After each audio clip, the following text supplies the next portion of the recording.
Hello, ladies and gentlemen, Drahcir here, and today I'm with a fellow man of strategy, a man who's definitely given me a run for my money when it comes to playing online. I give you Swissman. Swissman, would you like to introduce yourself and talk about your channel? Only a run for your money? No, I'm kidding. Hi everyone. I'm Swissman, and I do stupid things online. Fair enough, guys. For those of you who don't know, he does run a YouTube channel. He does multiplayer. He could definitely tell you a lot more about the multiplayer than I ever can. But let's crack right into this. Today we're talking about Warhammer. Have you ever played any Games Workshop Warhammer-based, lore-based, Warhammer lore-based? Wait, I can speak. I swear to God, guys. Have you played any Games Workshop Warhammer lore-based games before? Not at all, nor have I had much experience with even dealing or hearing about them. That's fine. So if you do play Warhammer Total War, this is going to be a blind experience for you. Have you even heard of like the tabletop? I have some. I know it's like something with different races and different traits, but it would be completely new for me if I played it. Uh, Completely new. All right. So say if you did pick it up, say you did get into Warhammer, would that kind of convince you to go down that route to kind of get into the fantasy? I know you do a lot of medieval too, and you're a lot more serious, a lot more down to this earth, I guess you could say. Would this kind of open up the fantasy genre for you? Well, considering the fact that my main argument against it is that I'm not much of anything that's not completely like realistic. I like realism, but then you think about the mechanics of Med 2, which kind of negates my argument. So I think it's very possible that I could get into this fantasy game. All right. So how do you feel about Creative Assembly taking up this IP? Normally they have done stuff that's very historical based, as we could say tangibly realistic, something that we know about in our timeline and history. How would you feel them taking on this as, a fantasy? Like, it's always been mods before. This is actually the company themselves taking on fantasy. Well, based on their past games with like Rome 2 and Attila 2, or at least Total War Attila, I mean, they were rather disappointing. But I'm thinking since they're going with like a different, whatever Warhammer is like its own company, right? So maybe they will actually make a better game because they have Warhammer having some influence over it, and they actually, don't break it up in 10,000 different DLCs and ruin the game for everyone. All right. So I guess I can ask kind of like a both here. What do you think they will actually get right about Warhammer? What do you think they'll actually get wrong? What do you think they're gonna? What mistakes do you feel that they might actually repeat? And what do you think they'll actually carry over that will be good? Oh God. I don't know. I feel like they're gonna go too hard on the graphics again because some players just that's all they care about, and then they might just ruin the mechanics. I just hope that Warhammer like keeps them like okay, let's try to keep the idea of Warhammer in this game so that maybe that it's a new experience and it's not like the newer Total Wars. And like to see some more like gameplay rather than fancy graphics and show off things. All right. So now that we are talking about gameplay, let's actually talk about what I know you best for, which is multiplayer. I know you play a lot of the free for all. You play a lot of sieges. You do more medieval 2 multiplayer than I probably ever will do if I try to devote my life to it right now. So I'll definitely default to you on this one. What would you like to actually see from Warhammer if they did bring multiplayer aspect? What would you like to see them replicate? What would you like to see them take away? What would you like to see them add? Oh, well, there are so many things that are wrong with Med 2 that I think they should try and like if you take the multiplayer from Med 2, I think it's the best multiplayer they got even though it has its own problems. Like I'm assuming Warhammer will have things like cavalry. If they just balance out the cav a little bit better and then try to make archers good, I think they could actually make a really good game out of it. And especially with the new different race cards, they have to make sure it's all balanced so that there isn't factions like the Timurids that pretty much nobody can play because it's just like a bad faction overall, except for a few experienced players that can use it. I could definitely speak, having what I've known from Rome 2 and Attila, a lot of factions were very kind of vanilla and the same. I know with Med 2, a lot of factions did play differently. Well, that's both a good and bad thing. The fact that the factions were so very different, it led to, as you just said, like some factions like Timurids being very underpowered. Do you feel that may actually be another case that they really can only do either all the factions play the same or they do make very underpowered factions and very overpowered factions? Well, I think that if they're going to make a game, they should really put in the time because you got to make it balanced with different units. All the Western factions have like dismounted feudal knights in Med 2. If they just make it different, where you have like more of a range of infantry, not like good or bad infantry, and they just make it more fluid, and then really balance the factions with the different strengths and different races. Based on Warhammer, I don't really know how that will work, but if they can really balance it out, I think they can make a good multiplayer game out of it. But they have to really work on it and spend time, which is not something that modern gaming companies like to do. Now, I know the other day you and I were talking about single player. Will you be, if you do play Warhammer, would you be like interested in playing the single player campaign and playing this quest line driven scenarios they're kind of talking about? Ooh, I don't like doing quests and fulfilling somebody else's idea. I mean, if, I think that would be a good idea for people who are more into those role playing type of games. But I think they should maybe make it so there's an open ended and one of them more quest playing, and then they can get like both audiences at once. All right, fair enough. So when it comes to Warhammer, there are going to be four factions right now, and that's it. That's playable. Um, Coming from this balanced perspective where you're looking at it, do you feel that four is too little but enough for them to actually balance out? Or do you think that they might even actually screw that up, balancing out just four factions for players at the launch? Well, I mean, if you have four factions, if they all have their own strength, I suppose they could make it balanced, but of course, that'll make it very difficult for a multiplayer game with many people playing, because then you'd have overlapping factions, and I think that'd be a little bit weird.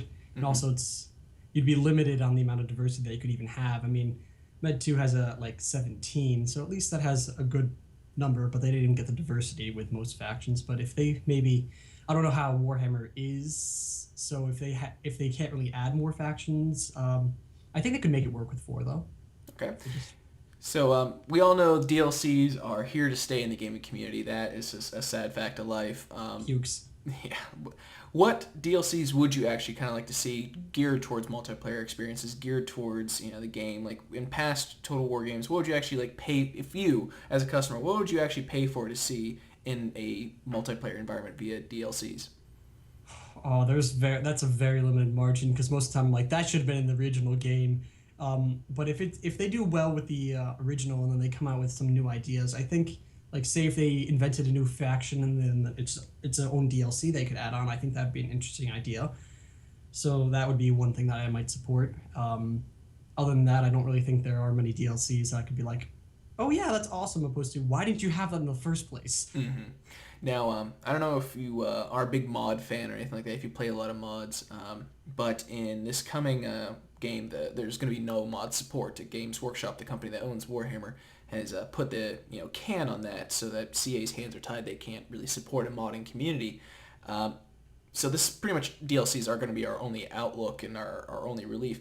Do you feel that there may be something like what we see with like the Call of Duty, something like that, that they do map pack kind of DLCs where it's DLCs to the very minute, where you're only paying like maybe $1 or 50 cents, something like that, but you have to anything you want changed the game, you pretty much have to buy. Oh, that would like if I was one to change the game, I think that would probably make me very angry with the company. Mm-hmm. I'm one for who's like, if there's something wrong or something that it needs that could be improved, I think that it should be done with the game because as a game maker, you want to make the gamer happy so that they buy your future things and actually trust you. So if they're not going to allow anyone to even mod on their own, because there's a lot of like personal mods made for Medieval 2, I think that would be a little bit unfortunate. Mm-hmm. Yeah, I feel it's one of those things where Games Workshop is sadly tying the hands of Creative Assembly when it comes to what they can and can't do with the IP, the lore, and what they can and can't sell. And I feel that may sadly translate into DLCs. I mean, where everyone's kind of worried about that because they're already kind of talking about that. We saw how that worked with Attila and with Rome 2. Like, day one, DLCs, like, you had to buy. Like, come on. Yeah, like they literally came out with like, oh, these two factions that are already in the campaign, you can buy to have them so that you can play. Mm-hmm. Like what?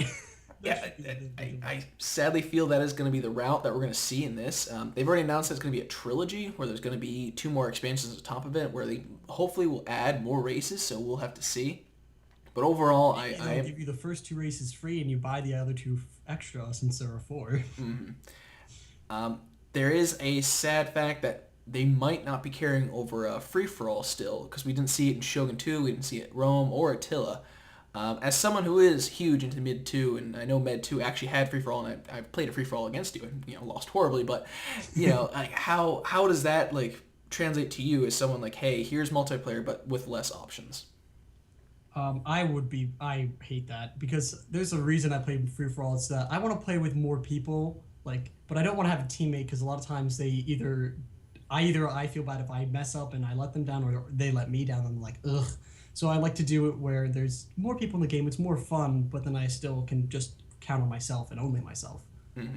So I'd want that in like a Warhammer game where you can play whatever you can. It's not that hard to add where you have 4 teams instead of 2 teams. Mm-hmm. So I don't know if you're big into the tournament scene. With Attila and with Rome, we kind of saw the tournament scenes kind of fizzle out over time. They were big at first, but after so many tournaments, you just saw the same tactics being used over and over just because how the balance worked for those games. Do you feel that potentially, because there's only going to be 4 factions, that kind of like a system like what we see in like StarCraft or any other the big RTS games, that the tournaments will kind of just break down to people only using 1 or 2 factions that that season or that tournament due to whatever the last patching is, and that it's going to just kind of come down to math hammer rather than Warhammer?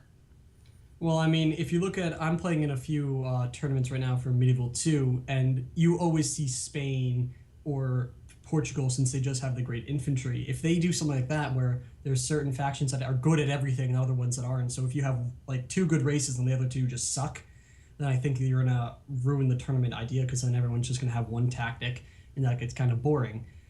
I want to see like where a place where you can use different ideas and you have to be on your toes to anticipate different strategies and such. Now, I don't know if you've played Shogun 2 and did the Avatar conquest system before, have you? No, I've never played Shogun 2. Okay, so I'll just give a quick breakout. So even those who haven't played it before, Shogun 2 is kind of one of those hit misses. Not a lot of people are big into Japanese history, and I was talking to actually a lot of YouTubers. That kind of seems like the thing. They had a system where you made like an avatar, and for every multiplayer battle you won, you unlocked a troop choice, and you can actually veteran that troop, give them special abilities over time, things like that. They only did that in Shogun 2. Do you feel that would be an inclusion that you might actually enjoy seeing in Warhammer if they had like a separate multiplayer ladder system where you could have a character that unlocks special abilities throughout battles and things like that? So there would be 2 multiplayers, one with just a regular, then one with the unlocked troops. Yes. And I think that would be pretty cool. If you want to go in that and have like you unlock things with more. I think it would be really interesting. They made it that on online battles, the more you win, the more you unlock troops. Maybe if that's the idea that you said. Yes, that is yeah. Yeah, then I think that'd be pretty cool as long as they keep it separate, so they could always have one that's completely balanced. That's how Shogun 2 was, but for whatever reason they took it out with Rome 2 and Attila, and I know a lot of multiplayer people have been saying like, hey, this would have been a great addition for Rome 2 or Attila, and I personally see it as something that'd be a great addition for Warhammer, where it's all about the lore choices and him upgrading this army that follows him. But what do I know? I'm just, the fan. I mean, they could just make a giant ranked system, a giant ranked Warhammer League. I mean, that could really draw in a community, but they'd have to focus first on the balancing. If they don't get that right, everything else will fall apart anyway. I know so far the creators, the team that's running CA's PR, have said that this is going to be a single player focused game, sadly, much like how Attila was, much how Rome was.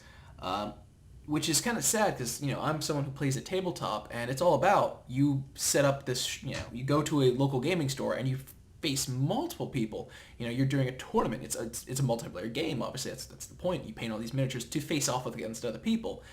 It is a multiplayer game. I'm not just sitting in my, living room, running around with horses going, yay, making funny noises. I'm actually, building these guys to do strategy. What was that? I go around making neigh noises. You don't know me. So I kind of feel like maybe CA's making a bad move and not focusing this to be a multiplayer game when the tabletop is perfectly a multiplayer game. Do you feel it is a good, or do you feel it's a mistake that they're going with a single player option, this quest storyline for this grand campaign, kind of like the Caesar and Gaul for Rome 2 or Attila, I can't remember which one it was. Or do you feel that this actually is a smart decision that they've realized that they're not profiting off multiplayer, but they do profit off single player and DLCs to single player? I mean, I would personally prefer multiplayer based because the games that have a single player like campaign, those eventually you can play it like once, twice, and then eventually it gets old. But when you do like something online against different people, you can always have something new. It doesn't get old. You get a lot more money's worth out of a game like that. And especially with the game Warhammer, you say it's already a multiplayer game. You can't change something where it's designed to face against other people and then face against an AI that oftentimes eventually is just stupid. In like every game, you don't see an AI that's particularly smart and you can outsmart it in the end. All right, so I guess I have only one final kind of question here. Out of the four factions, the dwarves, the orcs, the dwarves, the orcs and goblins, the undead, and the empire, which of the four factions would you be drawn into Total Warhammer with? Well, I would have to say the humans because I am a human and I pretty much relate to humans pretty well. And I think I would slowly branch out of the other ones like I did in other Total Wars as I start and pick my favorite that I like for some reason that's probably not even logical, and then slowly learn about them in the future. Fair enough, fair enough. I do believe that pretty much wraps up all my questions. Do you have anything you would like to ask myself, the audience, or kind of open the floor up to? Yes, why don't you run around your house making neigh noises and such? Well, maybe I do. I just keep it to myself. No, you gotta make that public. Like, just once you're in your house, just open up all the blinds, make sure your neighbors are watching, and then just sort of prance around and do it. They'll love you. Yeah, preferably do it with like a business top on but no pants kind of thing. Yeah, they got me free appointments with doctors, everything, as psychiatrists. We're great. All right. Well, I believe that definitely wraps everything up, guys. I thank you, Swissman, for definitely coming out. Do you have any like going away sayings or anything like to say to the audience as a final farewell? I think I just gotta say bye and make sure that you enjoy and look out for Warhammer, I guess. Guys, do check out Swissman's channel. All the links to his stuff will be down below. Do check out his channel. Like, favorite, subscribe, comment, check all that stuff out. And then, guys, as always, I'll see you on the high ground.